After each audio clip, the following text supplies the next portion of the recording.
Well, this one should be a good one. It Was All a Lie by Stuart Stevens. And from his wiki page, Stuart Stevens is an American travel writer and political consultant. He was the co-founder of Washington, D.C. based political media consultancy Stevens and Schreifer Group. In 2013, he became a founding partner in Strategic Partners in Media, the consulting firm with the best record in statewide races. He served as a top strategist for Mitt Romney, in addition to several other significant presidential campaigns over the course of his career. He has joined the Lincoln Project, a conservative Never Trump group, for the 2020 United States presidential election, and wrote this book. So he starts out with a bit of a confession or an awakening, or actually a statement that this is a very strange feeling. And I've mentioned this before on other videos and commentary I've done, that supposing, for example, in the case that I've quoted before of a pastor or a preacher, or otherwise, been preaching the gospel, telling the good word, spreading the good news for 40 or 50 years, and all of a sudden you get to 55, 60 years old and you realise it's a sack of shit and it's wrong, you're doing damage and you're doing harm. You're 5 years away from your pension, the prospects of retraining to something more technical, well, maybe you'll go into law. That takes 7 years, so great, you'll come out qualified to go into the bar at 67 years or 57 years old. Brilliant. It's not going to happen, is it? So, I don't know, I suppose you go down to denial and live out the last 10 years carrying on telling people the lies, and it was really great and hurt. And there are, in fact, projects set up to help counsel people through this difficult transition. So that's what our man here says. Melancholy feeling to turn 65 and realise that what you've spent a good portion of your life working for and towards is not only meritless but destructive. What else? A few quotes. Trump isn't an aberration of the Republican Party. He is the Republican Party in a purified form. I was also reading another book on how wars get started, or the causes of war, and there's a interesting parallel when it came to World War II, that the government in Germany, Nazi Germany at the time, had shrunk and essentially became Hitler. Hitler was the government, and it's also with concern that I read recent headlines that the Republican Party is not standing on a platform merely Trump's agenda. It's got to be concerning. So, a friend of mine, you know who you are, recently explained to me how film budgeting works. And this is business. Basically, you work backwards. You say, okay, how much value is in the market?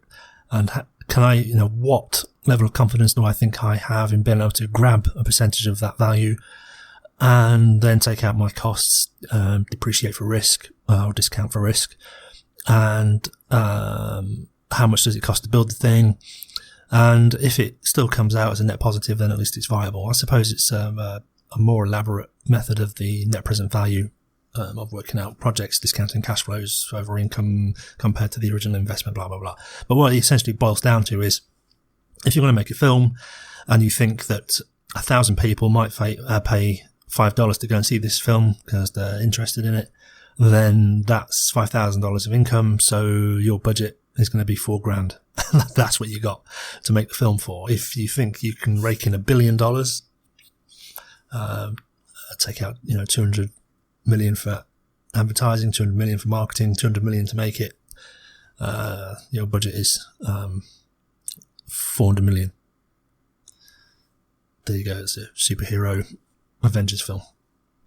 So I was reminded that as I read this book, that there are a fixed number of voters, and this is politics. I think I mentioned it before on the channel. You've got left, right. How do you split it? How do you win? Well, you split it. You put a third in the middle. That is disproportionately going to steal votes away from one or the other, and then your man wins. So this is the strategy of the book. Well, it's not a strategy of the book, but it's a highlighted strategy that the author points out.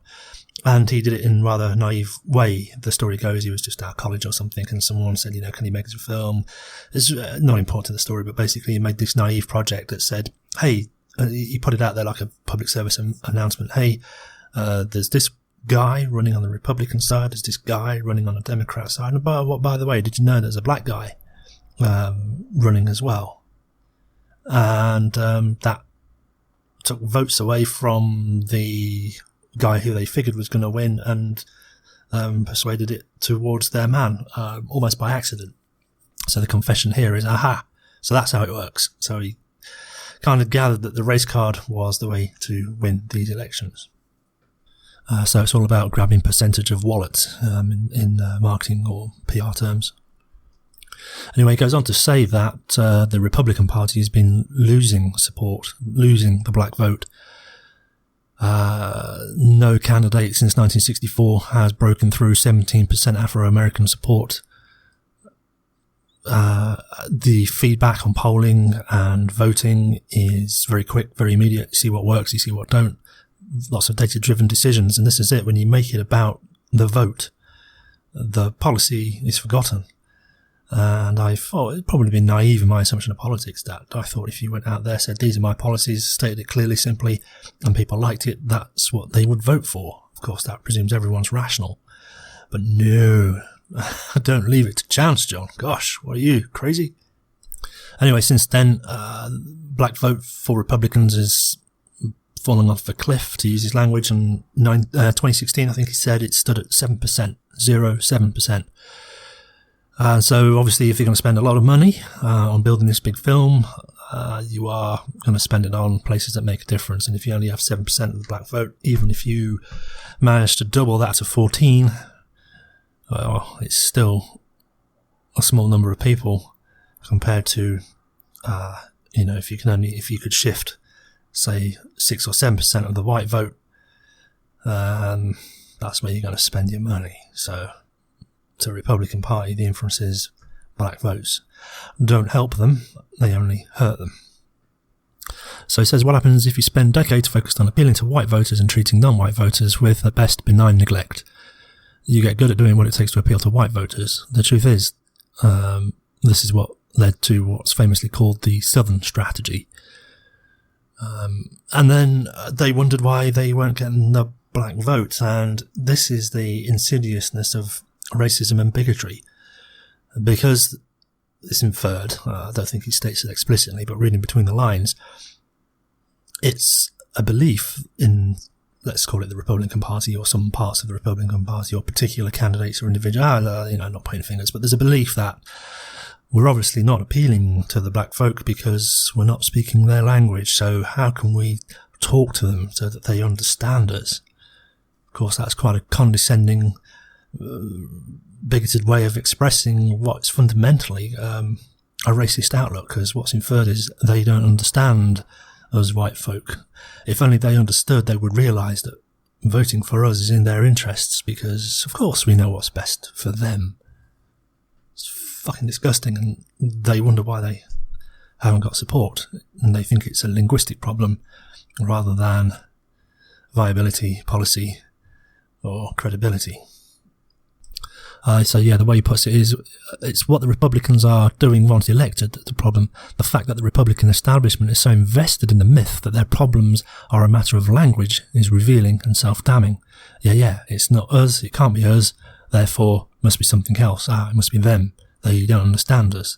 They are beneath us. They are more stupid. Therefore we need to talk down in their language to them.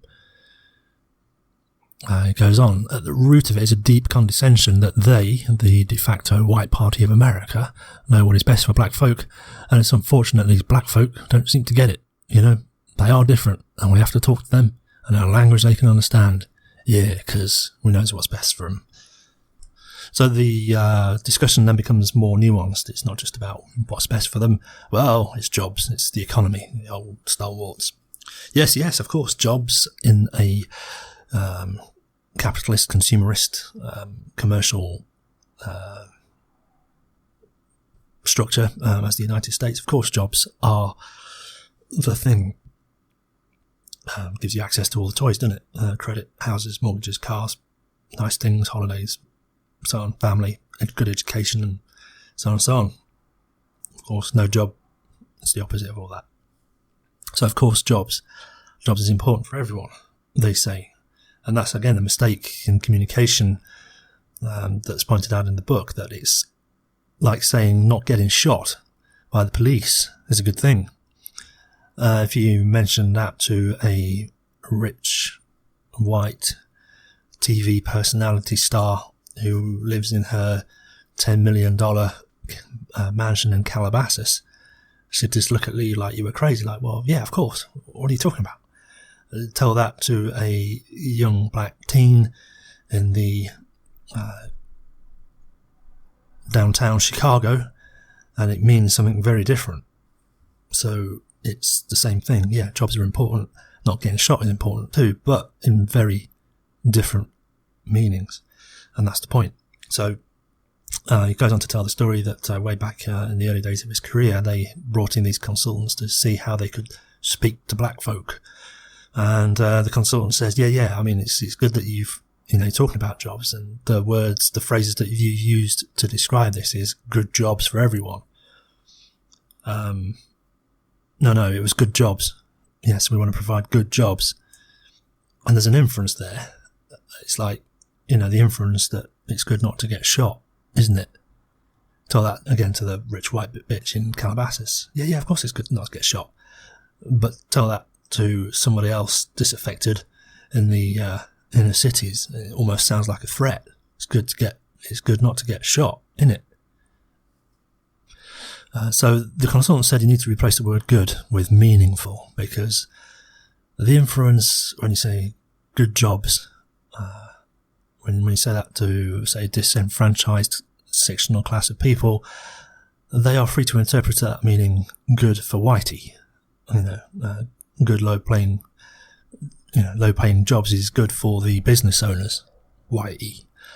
So reminder, so change it to meaningful. So the guy, just change good for meaningful. And he didn't understand at the time what was being communicated to him. It's not, yes, okay, changing the word, you might get a lift. You're missing the understanding of why you need to change those words if you want to appeal to the disenfranchised. He also mentions dog whistle politics as well, something I think goes over a lot of people's heads. I won't explain it here, suffice to say, go and read about dog whistle politics if you don't know what dog whistle politics are. It's coded language. Reagan used his now infamous one, didn't he? The welfare queens. Well, I mean, why queens? White folk heard it, understood the accusation. And then it just gets exaggerated. This black woman in Chicago used 80 names, 30 addresses, 15 telephone numbers to collect food stamps. Trump, what's he on about, sending these voting applications to millions of people, who knows who, to dead people and to dogs? Well, yes, it's going out to millions of people, going out to the people exactly and specifically to whom it's addressed to. So yeah, this welfare queen, she was raking in 150 grand a year, cash, tax-free, by scamming welfare, blah, blah, blah. In the end, turns out the woman used 4, not 80 names, and the total fraud was $8,000. But when 4 becomes 80 and 8 becomes 150 grand a year, it's just a lie. But this is it. If it contains a small kernel of truth, it can be exaggerated and it'll stick. That kind of mental heuristics we all do. Well, it might not be 150. Odds are it's probably between 0 and 150, somewhere in the middle. That's where the truth is. So let's call it 70 grand she stole. No, it's still a factor of 10 out. But, again, you got to look at the data. The majority of welfare goes to white folk. Of course it does, because the majority population is white folk. But highlighting concretely one specific example of a black woman that stole 8 grand is a concrete case. It's a concrete example, and it sticks out more than the ethereal average welfare person on welfare. And so yeah, that's how that's done. A bit later it goes on when Donald Trump started going around the country giving his talks. I think recently, where the NFL players were protesting police brutality by taking a knee during the national anthem, and then Trump started saying it's a disrespect of our heritage. total disrespect for everything we stand for. Wouldn't you like to see one of these NFL owners, when somebody disrespects our flag, get fired? Yeah. So this was in a state where more than 300 African Americans were lynched, many for the simple crime of trying to vote. And then for Trump to reference this as our heritage, and calling black protesters sons of bitches in front of an overwhelmingly white audience, was, of course, a racial pitch, and it was heard clearly and undeniably. And here we are. The author also points to a few dog whistles that Clinton threw out in regard to welfare and death penalty, which, of course, disproportionately affects different classes of peoples. So what's the difference? He says the modern Democratic Party has fought for civil rights and believes government has a moral role in helping to create racial equality in America. The modern Republican Party has fought for civil rights and is very hesitant to assert government has a role in equality of any sort, including racial. And he's quick to point out modern Republican Party. He says that the Republican Party as a national institution is dead. He is also critical of the Democratic Party, pointing out that Clinton campaign, Bill Clinton in 1992, was campaigned on the death penalty and pushed for federal funding to help pay for 100,000 more police, largely in urban areas, which resulted in the incarceration of more African Americans. And then Hillary Clinton made mass incarceration an issue, and so swings and roundabouts. Then he jumps from that to weak legislation that was used and abused, and then points out that this led to moral failures in the White House, and introduces Pat Buchanan, Kevin Phillips, who went on to kind of write the playbook on how to use disenfranchised classes and races to manipulate the white vote. There's an interesting quote there about using so-called fourth party candidates to motivate white folk to vote in preference of the Republican Party. Yeah, basically, we don't want a black man in office, do we? Really? We better get out and vote then. That sounds harsh, but the way it's cushioned, or the way that it's stated, is that because the campaign at the time felt that they weren't being heard by black folk, they thought that they were either misunderstood or couldn't communicate or couldn't shift that demographic. And that being the case, then you spend your time and resources on areas that you can shift. So therefore, instead of trying to promote an appeal and take on policies that are interested to a particular class, you then work to minimise the impact of that class that's now apparently voting against you. He also makes an interesting comment about, well, it has been a common Republican ploy to paint Democrats as the victim shoppers, the easily offended, the snowflakes of society, while Republicans have been masters of proclaiming the virtues of personal responsibility, at least until Trump, whose eternal state is claiming he's victimised. Yeah, this is something I've noticed as well, as I mentioned perhaps elsewhere. I've been reading books on morals, ethics, and in an upcoming long feature, looks like it might be 9 or 10 hours, the difference between virtue ethics and, say, consequential ethics. You know, virtue ethics is kind of like the aesthetics of it. What does it look like? How will I be perceived? Will I be perceived as being virtuous? Will I do the fair thing? Will I show that I have integrity? Will I be seen as being honest? Whereas a consequentialist would say, right, what's the good outcome for most people? Pays no attention to how they look or how they come off. It's just, what is the action that leads to the best outcome for most people? This is another thing I noticed as well by these right-wing talking heads, Shapiro, Peterson, Dimfall, Crowder. They're all virtue ethics. It's all about what it looks like. None of them put forward plans of action to make things better. It's all outrage. It's all moral indignation. It's all, this violates my morality, my virtues. Look at Shapiro and the Cardi B thing. He totally just played up to the aesthetics of it. It's them that are the snowflakes, they're always getting morally outraged. Outrage is their bread and butter. They use outrage to get the views. And what are they outraged about? That somebody else has different virtues than they do. So the author does introduce a bit of nuance into an argument here. This is how the manipulation occurs.